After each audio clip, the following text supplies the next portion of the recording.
Welcome to Six Picks Music Club, a music club for people who never really figured out Snapchat.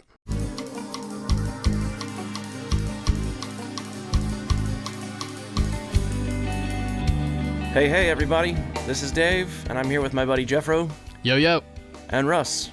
How's it going? And each week we pick 2 songs around a theme, and because there's 3 of us, conventional math gets us to 6. This week on Six Picks, we're going under the covers to talk about some of our favorite alternate takes, bands covering other bands' songs. Before we get there, should we open up the club? We're gonna need a password. Who's got a password this week? I think it's Bustin' Nuts. Yes, I'm glad you got the pluralization on nuts. That's exactly right. Everybody, let's get on in there. Come on in. Lyrics! I was just thinking today to have like a lyrics challenge or a lyrics interpretation bit, or like, what is this lyric bit? And so one popped into my head when I was urinating earlier. Okay, so 6th Avenue Heartbreak by the Wallflowers. He goes, the same black line that was drawn on you was drawn on me, and now it's drawn me in. What is the black line? Like, we all just kind of blindly sang that and accepted that lyric. But what the hell is he? It doesn't even, it's not a metaphor, is it? I mean, Jake, come on. Jakey D, like, break it down. What are you doing? Yeah. Jacob with a K, guy. There's a black line. Okay. Is it heroin? It's always heroin, isn't it? But no. It's the same. It's the same black line. Yeah. It's not just a black line. It's the same black line. But it's also strangely, it's like trigonometry. I feel like I'm trying to solve a trigonometry problem. Do you know what I mean? Because, okay, it's the same black line. It was drawn on you. Okay, so there's a black line on you. And then it was drawn on me. But it's the same one. So we're together and there's a line that's drawn on us. And now it's drawn me in. What the line has? Well, so the black line drawn on you feels like someone getting crossed off, right? So he's like, yeah, he's getting crossed out. I'm the same. I'm the same as you. Like I'm nothing. You got crossed off. I got crossed off. And now I'm into this idea of being canceled. He's like 25 years early on cancel culture. You think that's where it's headed? So interesting interstitial on this song. Like, Adam Duritz is a feature artist in the song. He sings all the backing vocals. Get out of here. Did you know that? I did not know that, sir. Oh, I see it now. Featured artist. Counting Crows singer. And it's got a Grammy Award for Best Rock Performance by a Duo. Huh. Yeah. So is that like, oh, cool, just Dylan's with the kid chorus is impenetrable. Like, the chorus words are nonsense. Like, we're just singing, the same black line that was drawn on you is drawn on me, and now it's a cosecant transverse angle, and you gotta calculate. It adds up to 180 degrees. Yeah. Well, yeah. And I don't understand really, like, where the heartache is, I guess. Yeah, like, that the heartache appears out of nowhere. We're talking about lines and they're being drawn, and then it's a heartache. Oh, they're saying the 6th Avenue line is New York City's busiest subway line. Oh. Okay. Well, there you go. So we're definitely walking on the street and there's a subway. The heartache is because he's homeless. Huh. Well, and that really does fit the kind of aesthetic of Adam Duritz, so I see why they pulled him in. Yeah, he was homeless chic, wasn't he? Cargo shorts, but with a jacket. Yeah, or like one of those like burlap hoodies that people in Colorado wear. What are those made out of? Like hemp hoodies. Yeah. Yeah. just the most uncomfortable piece of clothing you could ever find. Yeah, it seems scratchy. If there was like a polar opposite of cashmere, it would be the Adam Duritz hoodie. The Adam Duritz hoodie. Get your Adam Duritz hoodie and you can wear a hair shirt under it. Want to be genuinely uncomfortable? How about mix together some dreads with a hair shirt and a hemp hoodie that'll scratch your nips? Let's try not showering for 4 months. He dated a bunch of celebrities. Did he get around? Oh my God. Adam Duritz? Yeah. Are you ready for this list? Here it goes. Yeah. Laura Flynn Boyle, Monica Potter, Winona Ryder, Jennifer Aniston, Courtney Cox. What? Mary Louise Parker, Christina Applegate, Samantha Mathis. Remember, she was Pump It Up, right? Remember her? Yeah. Dude, what a run. Oh, and then I guess Emmy Rossum. Emmy Rossum, the like from Shameless? Wow. Yeah. She's like a child compared to him. He's like 30 years older than her. Yep. Yeah, that's a little creepy. I guess That's way creepy. 2010. So how old was she then? Well, I guess she was probably like 25 and he's probably like Adam Duritz plus 18 more years after the Counting Crows record came out. I mean, good questions about Adam Duritz. I didn't know Duritz was just cleaning up in Melrose Place. Like he just was like just slaying the tang like an astronaut.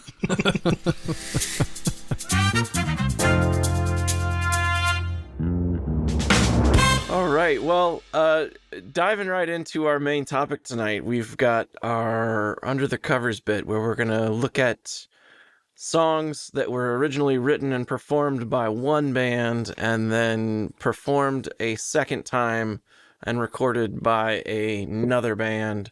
Geoff, I think you've got a great lead in to us tonight. Why don't you kick us off? So my original song is Pink Floyd's Run Like Hell, which is a tune that's deep on the track list of The Wall. It is the 22nd song on The Wall after the In the Flesh reprise. That's got particularly depressing lyrics. If you listen to the second, I usually listen to the first In the Flesh, but the second In the Flesh is a real dark. That's when the fascists are starting to win in the story. This is a great record that was accompanied a film called The Wall. But in the part where basically Pink has become a fascist ruler and started a crackdown, and so you're getting images of it's kind of like guys wearing masks from the Texas Chainsaw Massacre, like these kind of gooey paper sack looking masks, and Heiling Hitler doing that, but also dancing. You get the song Run Like Hell.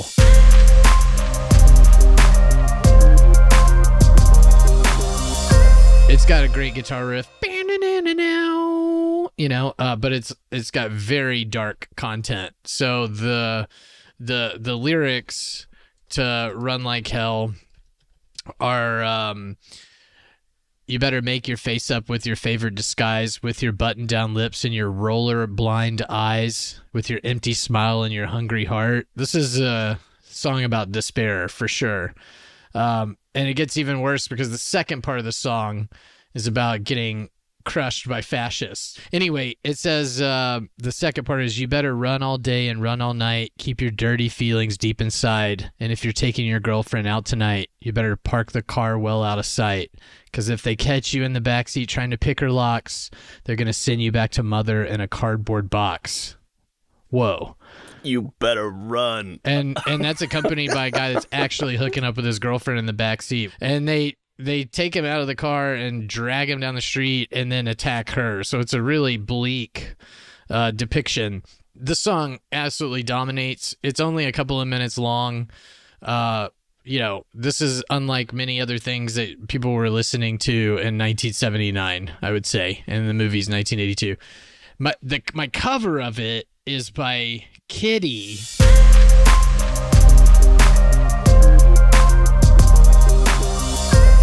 which is a 4-piece girl band, chick band that absolutely rocks. I love them. Real metal fans, if you call it that, the guys that are your blog nerd metal fans that are obsessed with musicianship and no, Opeth is the only actual metal band or whatever. Those guys hate Kittie, and they're a bunch of idiots. So all you listener out there that don't like Kittie, that are metal fans, you're wrong. Kittie, they formed in high school in London, Ontario. I didn't pick them for that. I actually realized that after the fact, that they're a Canadian band that's from only about an hour and a half away from where I live in Toronto. Kind of a unassuming college town.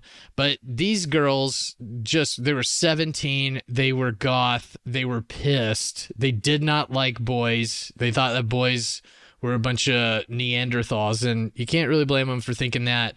And they covered this on their 2001 record, Oracle, which is a follow-up to their 1999 record, which is called Spit.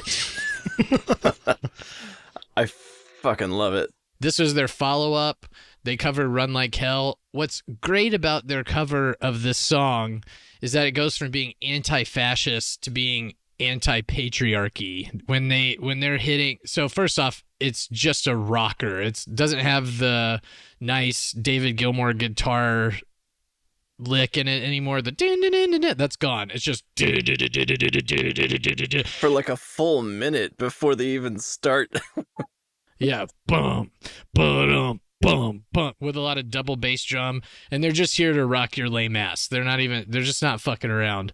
But by the time she gets to sing in that second verse, she's singing about all those boys and the patriarchy and how they misuse their girlfriends and their bastards. That's what she's singing about. So she turns that second lyric that's keep your dirty feelings deep inside, because if they catch you in the backseat trying to pick her locks, they're gonna send you back to mother. That's the way they sing it, and they're just like, fuck you.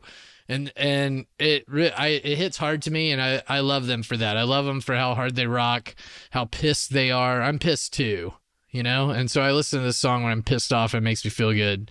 So that's a shout out to Kittie. This is a great cover. I hope that people that had never heard Kittie before listen to their first record and their second record, because they hear this cover and realize that it rules. My mother-in-law lives with us too, and she's a huge Pink Floyd fan, and we were talking after dinner tonight about the show and what we're going to talk about, and she's like, oh yeah, I love Pink Floyd and I love this song, and I was like, well, let's take a listen. And she's like listening to the first minute and saying, yeah, I can kind of hear it in there. And they just start screaming through like the intro of the chorus or the verse, and she's like, oh yep, that's different, but it's such a melter, man. That's a great pick. My 6-year-old son was, what is the name of that song? He was zeroed in on it immediately. He liked it. I was impressed, but that's my boy. I love that you played it for Deck. That's fantastic. Oh, I play all my music in front of him. He loves it. He's like, oh, when can I have my own playlist? Is what he always asks me. That's awesome. All right, thanks, Geoff. Russ, why don't we pick it up with you? And what'd you bring this week? Okay, so my choice this week is Darling Nikki. It's a song by Prince from his 1984 album Purple Rain, and it's covered by Foo Fighters. Hell yes.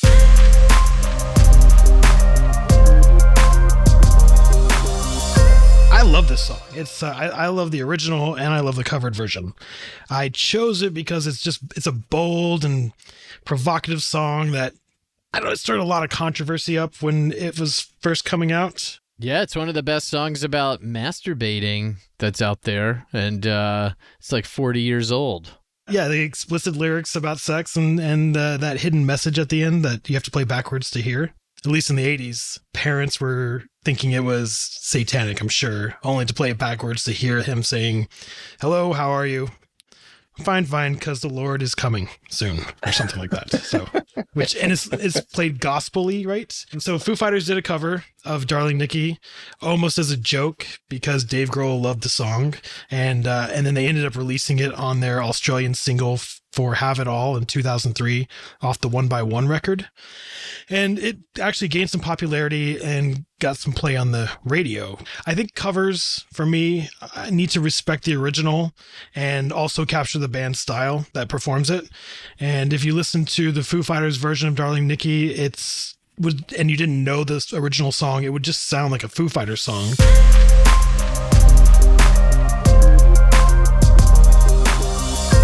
Then if you listen to the Prince song, you realize that it's very close. Whereas the Foo Fighters song's got Dave's screams. He's got his marquee screams and great scream too, and he's like, Nicky! He's like, right. It's just like an all-time scream. But he includes the Prince O at a point too. It's kind of a oh or what? I can't do it, but it's there, and you're like, oh man, it's still so Prince. Hey, yeah, mark that. We need that as a drop in the future. The rusty O face. Yeah. But this is where the music critics and I disagree, because many of them disliked the cover. They said it was unoriginal and boring, which to me is crazy, but I don't get paid to review music, so what do I fucking know, right? Not yet. Thank you, listener. Yeah, aren't we monetizing, guys? Did I miss something? Right. That was a different meeting. No, it's interesting. Like I love Purple Rain. The things that came out of that record and the Parental Advisory Society. Who was that? Nancy Reagan spearheaded or something? It's Tipper Gore. Tipper Gore. Oh shit. I don't know anything about history. I'm an idiot. But yeah, those stickers are everywhere as a result, because she was scared that her kid was listening to this record. And her kid was listening to it, and she started the Parents Music Resource Center, the PMRC, which tried to gag explicit music. And I bet they tried to gag them. Right.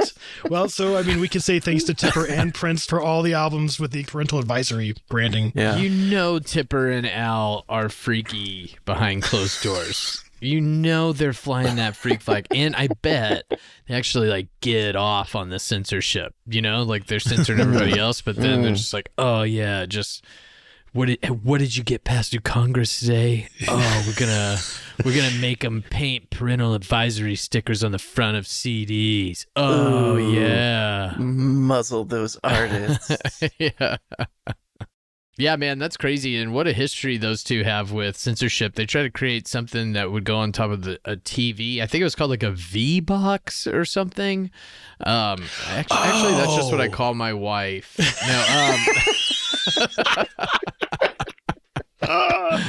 No, ba-doom. Yeah, anyway, they did try to create this box that would go on TV and would automatically censor out violence. Right. If you turn it on. So I don't even know how the hell that would work. And I think ultimately it did not work. All right. So going back to Prince, he was just a true supporter of musicians. He said, and I quote, "If you really enjoy the artists, you need to be buying their music and supporting them in concert. Most don't have a 401k or insurance. This is how they make their living. They live through their art." So he apparently kept up with new music. He bought albums and he went to shows. But he was very protective of his own music. He said, and again quoting, "Covering the music means that your version doesn't exist anymore." And he also said that he didn't like others covering his music because they couldn't do it justice, and that he had no problem reimagining others' work. And he would often say, "I can play their music, they just can't play mine." I love Prince. They can't do what I can do. I can do what they can do. He supported Nothing Compares to You. He supported Sinead in that. I read he was pissed off because people thought that he was covering her. And I think that's when he switched his tune. Oh, I see. So that happened to David Bowie with Nirvana. He thought of it as evidence that he was cool because his songs 20 years after he wrote them are still popular, which is a healthier way of thinking about it. But Prince was a very competitive human being, and that's part of what made him awesome. And so this is part of that. He wants all that ego support, you know? Well, but then again, it's hard to say because at first he was reported to be really unhappy with Foo Fighters' cover of Darling Nikki. And then Entertainment Weekly quoted him as saying, "I don't like anyone covering my work. Write your own tunes." That's what he said. Right.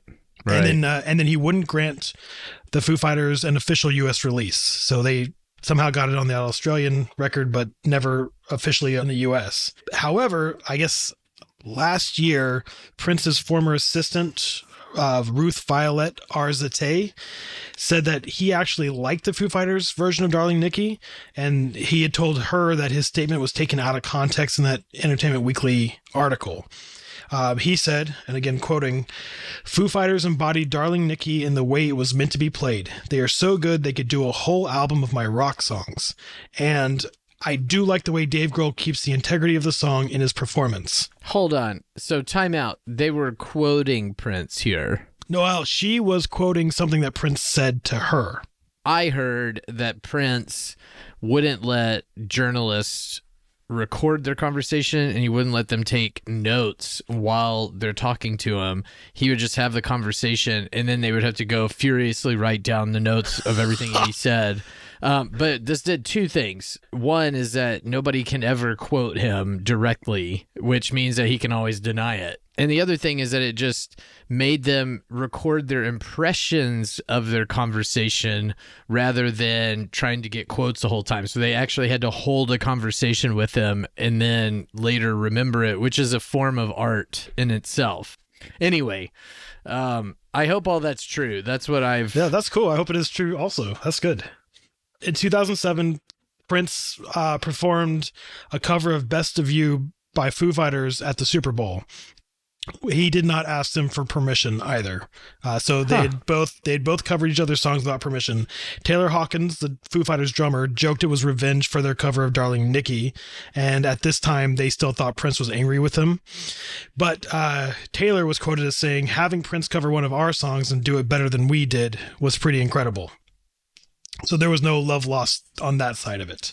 A little while later, Prince finally met the Foo Fighters at a concert and praised their talent and dedication. He told his assistant at the time, Ruth Violet Arzate, and her quote of his impression of however it worked out.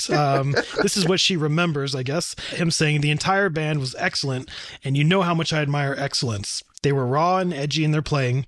I bet they rehearse a lot. You don't sound like that unless you've rehearsed till the dirt falls off and the shine comes through." In 2011, Dave Grohl had the chance to jam with Prince. And this goes back to your story about him not ever letting things be recorded or written down or whatnot. So there's no recording of the session, no documentation of it at all, but Dave later said that it was a dream fulfilled and that he only saw Prince once more and they just nodded in passing. The theme connecting my songs this week, other than the song itself, is sex, drugs, and rock and roll. So the rock and roll is clear with Prince and Foo Fighters. Darling Nikki takes care of the sex, but the drugs are tragic. Prince died of an accidental overdose of fentanyl in 2016. Taylor Hawkins, the drummer for Foo Fighters, almost died of a heroin overdose in 2001. When he later died in 2022, he had over 10 substances in his blood, but the cause of death remains unknown. Other heroin addicts that later kicked to fentanyl and other types of substances. Scott Weiland of Stone Temple Pilots. Love that heroin a lot. And then he quit. And he was like, he was in rehab and, was going through whatever steps. Quit heroin, but he was really just doing a shitload of opioids. Like that was he was really still just doing heroin, but like in a different format, But yeah, it's tough. Again, rock stars, they die better and harder than we do. We just have urinary tract infections and get sepsis, but they're on a bus getting blown while they die of opioids, which is pretty awesome. All right, so that concludes Darling Nikki. That's a good conclusion for Darling Nikki. Oh man, thanks Russ. Thanks, Fro. Those are great. It's an interesting transition over into my pick because it's another dead rock star, right? So you kind of mentioned him in this idea of Bowie was thought to be covering a Nirvana song, but it was in fact Nirvana who's covering, Man Who Sold the World. But the song I picked for today is the Nirvana track In Bloom off of the Nevermind record.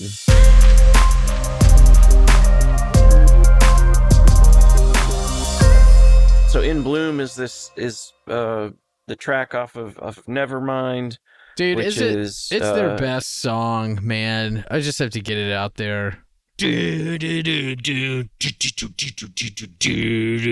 Great intro. No, there's some really interesting things about the song and how Cobain wrote it. They follow a very atypical music theory. Like in music theory, there's the circle of fifths of, notes that go together that make sense. And like the chords for In Bloom are very non-conventional. It doesn't make sense, but it worked in this really, really, really good way, really interesting way. Is it the part, you mean like in his guitar parts where he's like, that all that stuff? Yeah, it sounds right. just kind of odd, but it still just is cranked up and it rocks your lame ass. Yeah, 100%. Sell the kids for food. You're a little flat, but changes me. Springs here. I'm not a good singer, Dave. I know that. Well, that's okay. Everyone knows that. Well, listener knows that too. Thank you, listener. At least I try to sing. Do you try to sing? No. The song is about how they've kind of become this band that people know, but they don't really know the words to the songs. They sing along, but they don't know the words, kind of thing. And the critics talk about how it's a commentary on how popular they got after the Bleach record, and how Kurt never wanted to have that sort of fame. It was always something that he rejected, and this was a song that came out of that. Could I just two-finger with the theory of Kurt Cobain, if you don't mind? Two-finger, sorry, in my line of work, that's if you have a point that directly relates to the thing just said. My theory of Cobain is that he knew that he had to pretend that he didn't like fame because that's what made you awesome when you were famous. It was grunge cool to not like the fame. Well, yeah, because you couldn't sell out. That was like a huge thing back then. You could never like be like, I enjoy being famous. That works now. And hip hop kind of gave us that a little bit, where they were just like embracing all of their money and fame. And now everybody kind of does that. But back then it was seen as like you were corporate, you were not true, it wasn't real art. Yeah, Dave Grohl drove his old S10 Chevy pickup, like the 80 model, until 2005 when he finally bought a BMW. Wow. I mean, he'd been through Nirvana and was on the 5th Foo Fighter album before he finally got rid of the old truck. Exactly. And that's about the time I think we stopped caring about all of that. It was like money won, guys. Just have a private plane if it makes you get to your gig faster. But I think the song is it is like derisive towards their fans or their new fans. Yeah, they create sort of this archetypal person, their fan, the dude bro of the early 90s with oh cool, everybody's wearing flannel, I'm gonna get a flannel and cut up my jeans. And yeah, I like Nirvana too. Like you said, Geoff, it's up there for one of the top Nirvana songs of all time. And so it's no surprise that fast forward 25 years later, Sturgill Simpson puts out his record, A Sailor's Guide to Earth, and he puts a cover of In Bloom on the record.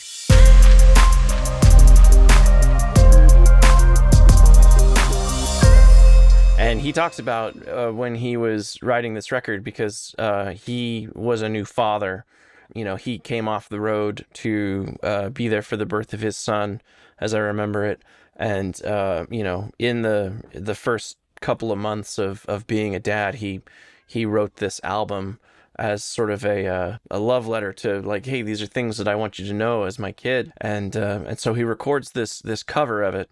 And it is, if you don't know Sturgill Simpson, run, don't walk to the store, to the Spotify playlist or whatever, and get going, because he's, I think, a voice that is saving country music at the moment. This album, A Sailor's Guide to Earth, was nominated for Album of the Year for Grammy that year. It's a brilliant record.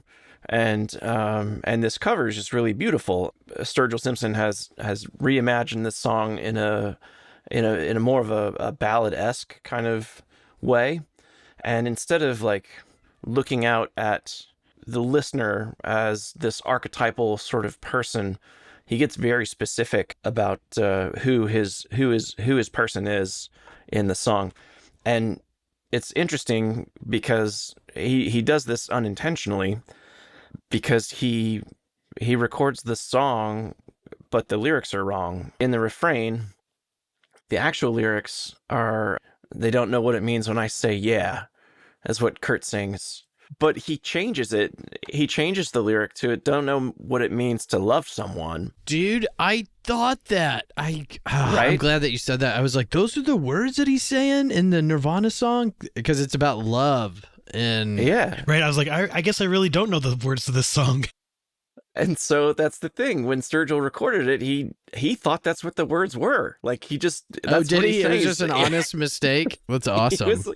He had to write a letter to to Kurt's estate to say, like, "I'm really sorry that I fucked the song up. Like, this is what I thought. Like, please let me keep it on the record," because they didn't have it signed off and everything was done. And like, one of his production people came up and said, "Hey, that's not the actual lyric to the song, right?" And he's like, "What are you talking about?" And so his interpretation of the song that he wants to tell his kid is that it's okay, as a dude, to have emotional moments, and that it's okay to feel things, and to not be this person that doesn't know how to love and just wants to go out and shoot your guns. And so it's more of a dive into, the archetypal male fragility, which is encompassing so much of the world of 2016, that makes it a really poignant cover. And so there's a lot of Nirvana purists that don't like the cover because, that's not what Kurt was trying to do, or these aren't the actual lyrics. And yeah, I think that it's a brilliant cover. That's a good read, man. That's a good read on that. I had not thought about that. I didn't realize that. I just thought he was singing it more clearly, so I now knew the words.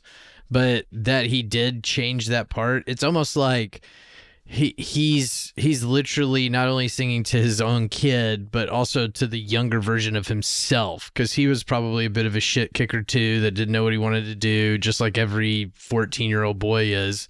And he's saying he doesn't know what it means to love someone. Like, you love this song and you love what you're doing with your posters and stuff when you're a teenage boy, but you don't know yet what it is to love someone, and neither did young Sturgill.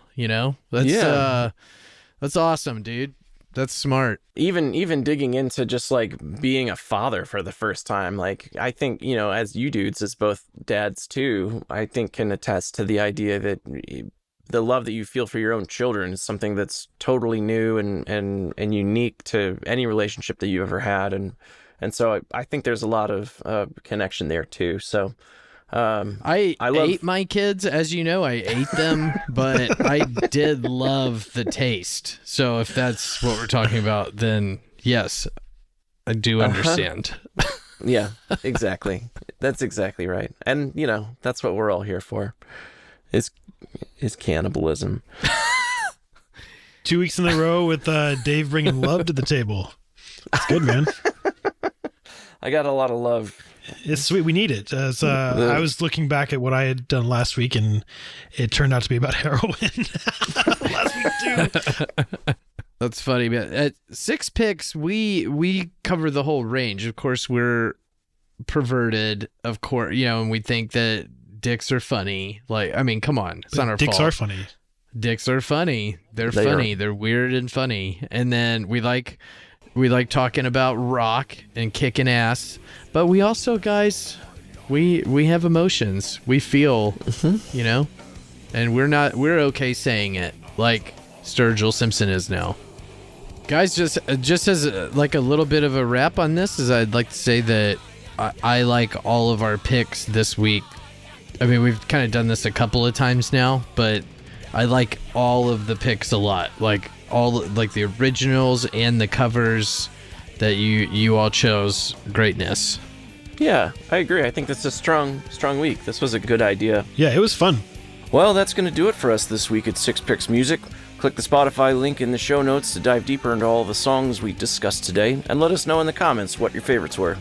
Join us next week as we get under the covers, talking about the songs we love and the artists that also love them enough to record their own versions. You might call this three-way love affair a throuple. Hit the like and subscribe buttons to stay up to date on all of our new episodes, and we want to thank our producers Harry S. Crack and our editor Ivana Tinkle, with special thanks as always to Dixie Recht for making sure our craft services were taken care of today. Don't forget to brush your donkeys, guys. They have to be brushed. They have to be brushed. They will get all matty and gross otherwise. Ugh, terrible. All right, donkeys, keep jamming.